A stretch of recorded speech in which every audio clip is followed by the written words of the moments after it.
അപ്പോൾ കൃഷിയും ചില വീട്ടുകാര്യങ്ങളും വീണ്ടും നമ്മൾ ഈ പാടിയിലേക്ക് വന്നേക്കുവാണ്. നമുക്ക് കുറച്ച് കൃഷിപ്പണികളൊക്കെ ഉണ്ടെന്ന്. കൊക്കോ പറിക്കണം, പിന്നെ ഇവിടെ താഴെ ഒരു വാനിയുണ്ട്, അതൊന്ന് പരാഗണം ചെയ്യണം. കുറച്ച് കൊക്കോ പൊട്ടിക്കാനുണ്ട്, കുറച്ച് പറിക്കാനുണ്ട്, കുറച്ച് വാരി എടുക്കാനുണ്ട്. പറമ്പിലൊക്കെ അതിലൊക്കെ കിടക്കുവാണ്. അപ്പോൾ നമുക്ക് ആദ്യം ആ വാനില സമയം പോകുന്നതിന് മുമ്പ് തന്നെ ഒന്ന് പരാഗണം ചെയ്തെടുക്കണം. ഒരു 10 മണിയൊക്കെ കഴിഞ്ഞാൽ വലിയ പാടാണ് പരാഗണം ചെയ്യാൻ, പൂവാടിപ്പോവും. മഴ പെയ്യാത്തത് വല്ലാത്തൊരു ബുദ്ധിമുട്ടായി. എല്ലാം ഉണങ്ങിക്കഴിഞ്ഞു. ജാതിയൊക്കെ ആണെങ്കിൽ വല്ലാത്ത പ്രശ്നത്തിലാണ്. എല്ലാം ദൈവം നടത്തട്ടെ. ഒരേലം ഉള്ളത് കരിഞ്ഞ് തവിട് പൊടിയായി. ചെരിഞ്ഞ ഭൂമി ആയതുകൊണ്ട് ഈ പെട്ടെന്ന് ഉണക്കിയേക്കുവേ. ഒരല്പം ചാണകം കൊണ്ടുവന്നിട്ടത് പറയണ്ട, ഉണങ്ങി അത് തവിട് പൊടിയായിട്ടുണ്ട്. അവിടെ കിടക്കട്ടെ. നമ്മൾ ഈ കൊക്കോയിലാട്ടോ വാനിലിട്ടേക്കുന്നേ. ഇടവിളയായിട്ട് ഇട്ടേക്കുന്ന ഒന്ന് പരീക്ഷിച്ച് നോക്കിയതാണ്. അത് ചെറുതായിട്ട് വിജയം കണ്ടിട്ടുണ്ട്. നമുക്ക് അവനൊന്ന് പരാഗണം ചെയ്യണം. ഇതൊക്കെ ഒരു പരീക്ഷണവും ഒരു ടെസ്റ്റ് ഡോസും ആട്ടോ.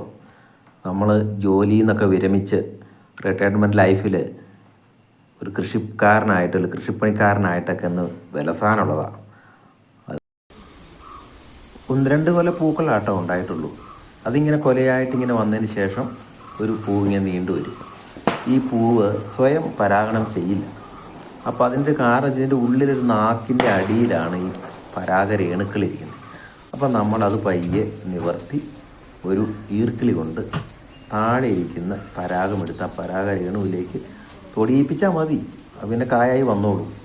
ഇതിങ്ങനെ എല്ലാ ദിവസവും രാവിലെ ചെയ്താട്ടോ ഒരു വാനില ഉണ്ടാക്കിയെടുക്കുന്നത്. ഇതൊരല്പം ശ്രദ്ധയോടെ ചെയ്യണം, അല്ലെങ്കിൽ ചിലപ്പോൾ പൂ പൊഴിഞ്ഞു പോകും. അതൊരു പൂവാണ്, കയ്യിലിരിക്കുന്ന ഒരു നേർത്ത ഈർക്കിളി കഷ്ണമാണ്. അപ്പോൾ അതുകൊണ്ടുള്ള പ്രയോഗമാണ്. അപ്പോൾ അത് വെച്ച് പയ്യെ ശ്രദ്ധയോടെ ചെയ്തെങ്കിൽ മാത്രമേ ഒരു വാനില രൂപപ്പെട്ടു വരികയുള്ളൂ. ഇത് നേരത്തെ എങ്ങനെ ഉണ്ടായെന്ന് മറ്റും ചോദിക്കരുത്. ഇതിങ്ങനെ പരാഗണം നടക്കാതെ എങ്ങനെ ഒരു ചെടി ഉണ്ടായെന്ന് ചോദിച്ചു കഴിഞ്ഞാൽ ഉത്തരവൊന്നുമില്ല. എന്താണെങ്കിലും നമുക്കിത് വിളവെടുക്കണമെങ്കിൽ ഈ പണി ചെയ്തേ പറ്റൂ. എല്ലാ കർഷകനും ഇത് ചെയ്തേ പറ്റൂ. എന്നെ ഇത് ഒരു സുഹൃത്ത് പഠിപ്പിച്ചതാണ്. ഞാനത് ഒരു പ്രാവശ്യം കണ്ടപ്പോൾ ഒന്ന് പഠിച്ചു എന്ന് മാത്രം. അപ്പോൾ നോക്കാം എങ്ങനെയാണെന്നേ. എൻ്റെ ഒഴിവ് ദിവസം മുഴുവനും ഞാൻ ഈ കൃഷിത്തോട്ടത്തിലാണേ. ഒരു മാനസിക സുഖമൊക്കെ കിട്ടുമല്ലോ. കൃഷി എന്ന് പറയുമ്പോൾ ഒരു ലഹരിയുമാണ്. അപ്പോൾ ഏതായാലും കയറിയതല്ലേ, ഇതിൻ്റെ മുകളിൽ 2 കൊക്കോ കായ കിടപ്പുണ്ട്. അതിനെ ഇങ്ങോട്ട് പറിച്ചെടുക്കാം. അപ്പോൾ നമുക്ക് ഇപ്പോൾ ഈ കൊക്കോ എന്ന് വരെ പറയാമല്ലോ, സ്വർണം കായ്ക്കുന്ന മരമെന്ന് വേണമെങ്കിൽ പറയാം. അത്ര വിലയാണ്.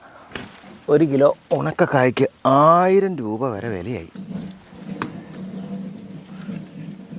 അതുകൊണ്ട് ഉള്ള പഴം നമുക്ക് പറിച്ചെടുക്കാം. നന്നായിട്ട് വിശക്കാനും തുടങ്ങി.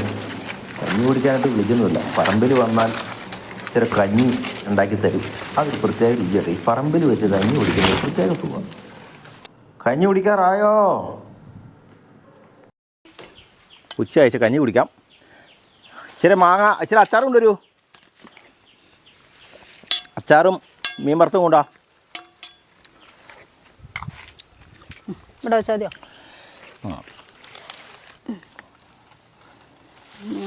നല്ല അച്ചാറും ഉണക്കമീൻ വറുത്തതും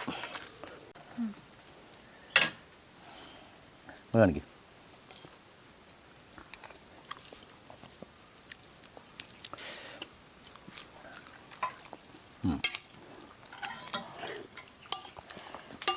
ഓയ് ഒരല്പം കഞ്ഞി കൂടി തന്നെ. 1 സ്പൂൺ എടുത്തേ. മതിയോ? മതി.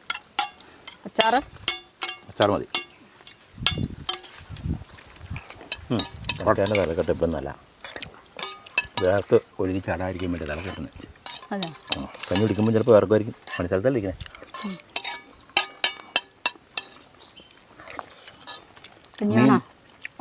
കഞ്ഞി മതി. മീൻ ഇച്ചിരി ഉപ്പ് കൂടുതലാട്ടോ. കൂടുതലാണോ? വെള്ളത്തിലിട്ടതാലോ. കഞ്ഞി കുടിച്ചതിന് ശേഷം അല്പം വിശ്രമിക്കാം. അതിനുശേഷമാകാം പണികൾ. ഒരുപാട് പണികൾ നടത്താനുണ്ട്. ആ വീഡിയോയുമായിട്ട് ഞാൻ അടുത്ത ദിവസം വീണ്ടും വരാം. അപ്പോൾ എല്ലാവർക്കും ഒരു കൃഷി ആശംസകൾ നേരുന്നു. വീണ്ടും കാണാം. Good bye.